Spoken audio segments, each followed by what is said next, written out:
Bonsyo, ito nga pala guys ang tinatawag na low body truck. Sa Malaysia at saka sa Indonesia, tawag nila low bed.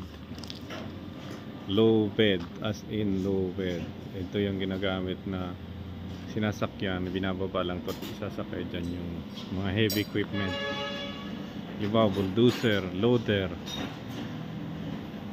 from one place to another. Height logging truck pinakarga dyan. Yung apat na dalawang huling gulong ay ganitong size. 275/70R 22.5. Apat na dalawang huling gulong. Tapos sumunod dalawang apat na malaki 12.20. Tapos sumunod naman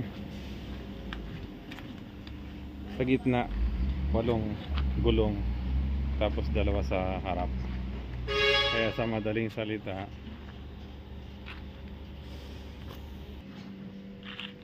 ang low body truck ay 18-wheeler trucking guys.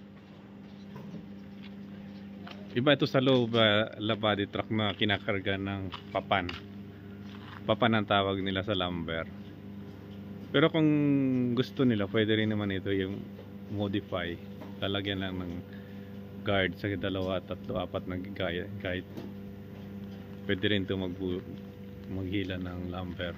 Pero mostly, ito ay naka-design para maghila ng mga heavy equipment.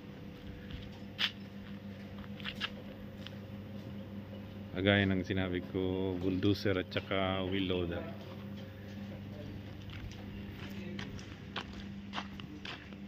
Ang low body truck na ito ay isang Baven din, 2538 model.